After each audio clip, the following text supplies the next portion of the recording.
first item, the interim sustainability position statement. Wisdom, you want to introduce yourself very quickly? The floor is yours. Thank you, Chair. Right, my name is Wisdom Da Costa. I'm accountant at Windsor, and I'm also a co-vice chair of the climate panel. Now, before I continue, Chair, can I ask one question? Will this document apply to the next planning? Has it been applied to the next planning meeting scheduled for the 3rd of March 2021? Do we have anybody from the planning team who can come back on that particular point? I would assume, of course, that it hasn't, because the call-in period would not have yet expired. But Mr. Sharkey. Thank you, Leader. No, obviously planning applications are judged on the policies in place at the time they were submitted. So if we amend a policy after an application has been received or after application has been worked up, it would be unfair to retrospectively start to apply different standards.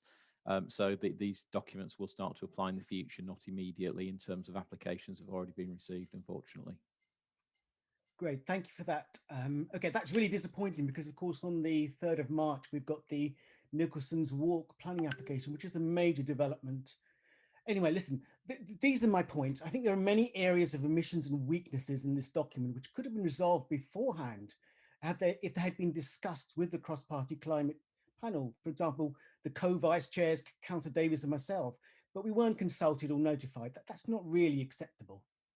I think the enhanced sustainability seems to pay the word enhanced seems to pay lip service to the climate emergency we're facing.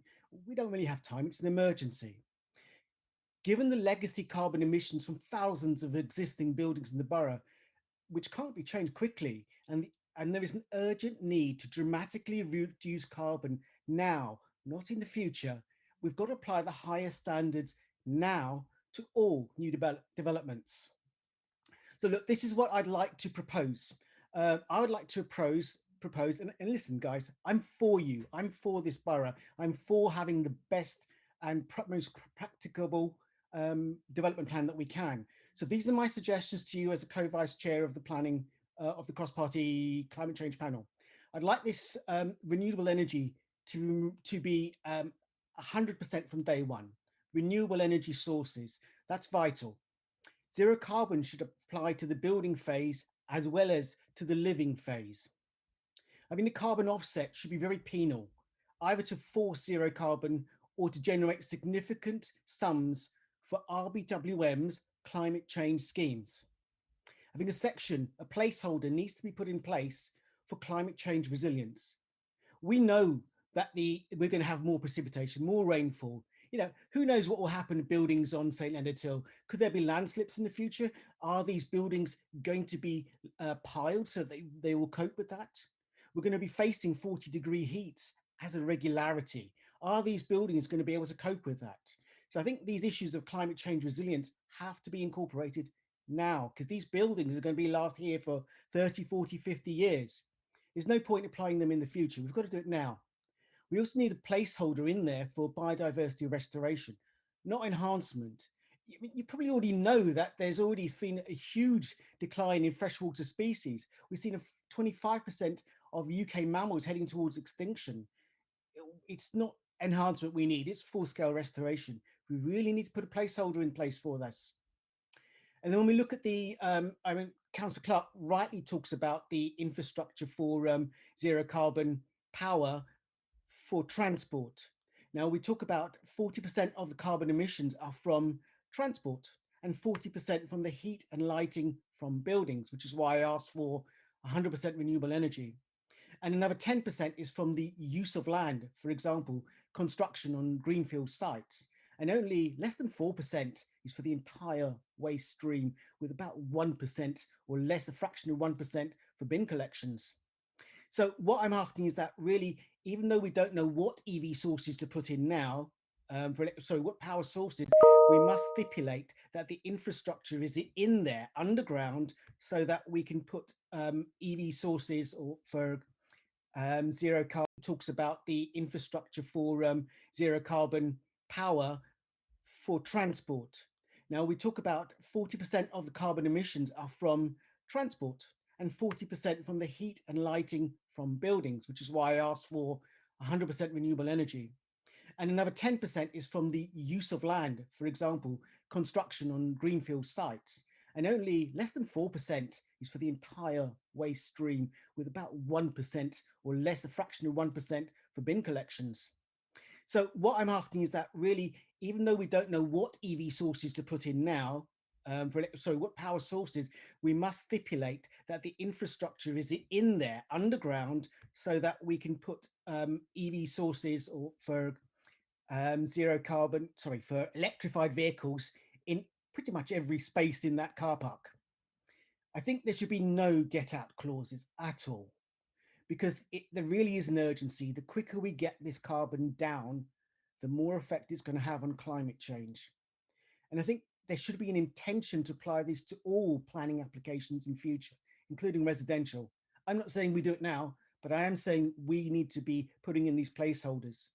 And finally, and really importantly, as a member of the planning panel, training. We need training to ensure that when this comes in, that people know and understand how to apply it, that we have a consistent application for all applicants and for all members of that panel. So, Chair, I understand that this is not going to apply to the Nicholson's walk planning application on the 3rd of March.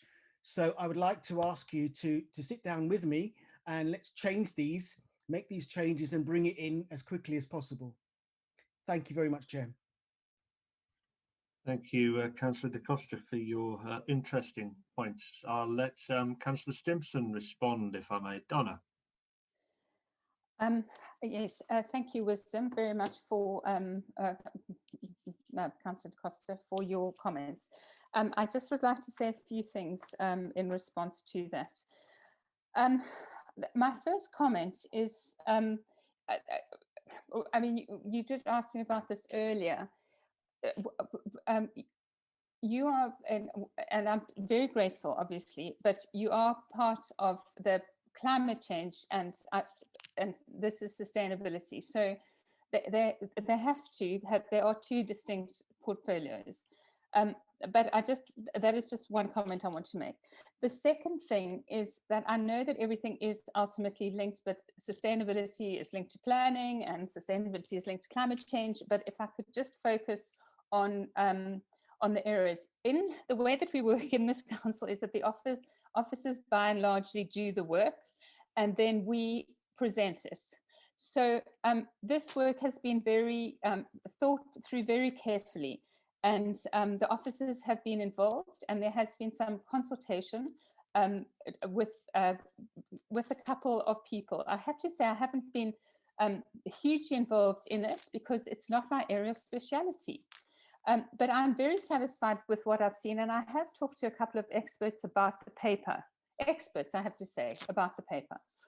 The other thing is, remember, this is an interim document. It cannot hold too much.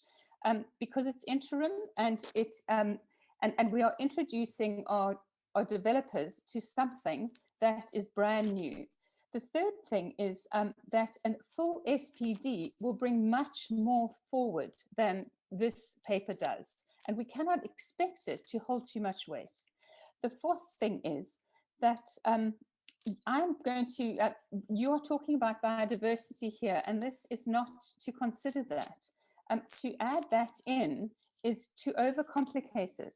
But I do have a biodiversity job for you because we are bringing forward a borough-wide biodiversity action plan, and we discussed yesterday bringing you into that. So, I mean, I'm really grateful for what you're suggesting, but it's quite a lot of overwhelming detail into quite a small but exciting sustainability document. So thanks for your comments. I hope that my response answers them. I don't know if Mr. Waite wants to add anything to that because he is on the call.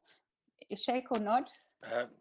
I could add one comment, which is, thank you, Andrew. I think it's always fantastic to be ambitious, but we always have to be wary of the actual legislation and guidance and frameworks we work within. And in this case, we've got to work within our existing planning policy framework, but also the national planning policy framework and the MPPG. So there are limits that we can push things to without pushing them so far that people aren't willing to do them. And we also have to be mindful that a key thing to placemaking and sustainable development is actually that we do secure good development that's sustainable in the right places and which balances all of the needs of sustainable development. So we can't push things so far that they become unfeasible for developers to actually deliver developments on the ground, or they make it unviable for developers to do that, because then we would fail to deliver development that achieves the overarching aim. So it is a balancing act, and this isn't as far as possibly we would push things in future years, but officers feel that it's the right balance for this particular point in time, and that a future SPD possibly could push things further and give greater time to think about more complex issues in further detail to get a better informed approach. I think the key thing here is we've got a climate emergency. Now we need to, as quickly as possible, give some guidance to our developers on how we want to see them address that, and also show to our residents that we are doing something about it in planning as quickly as possible as well. So that's the reason officers have recommended it as is. Thank you. Thank you so much. What he says. If I may, just as a quick supplementary, thank you very much for your comments. I would like to sit down and work with you on this because I don't think it's quite good enough at the moment. And if it is good enough, you can explain to me why it is good enough, if I may, because we all have the same ambition for our residents, which is the best. Wisdom, with respect, if Adrian Waite, who I have the highest regard for, thinks that it's good enough, then I'm afraid I think it's good enough, and he's done the training. Okay, thank you both, Councillor Stimson and Mr. Waite. I have to say I wholeheartedly endorse what our head of planning has said. There is a balance, always a balance. It's got to be proportional, particularly in the trade-off in development between achieving excellent levels of sustainability, delivering affordable housing, because let's not forget there is still a housing crisis. I know that has slightly been overtaken in terms of the agenda by the current crisis, which is the pandemic. But there is still an overriding need to continue to deliver more affordable housing. There is, of course, a need to fund infrastructure from development. All of these have to be balanced together in order to provide viable schemes, because if a scheme isn't viable, we will not get development. And what we were talking about would be purely theoretical, because there'd be nobody there to build it, quite frankly.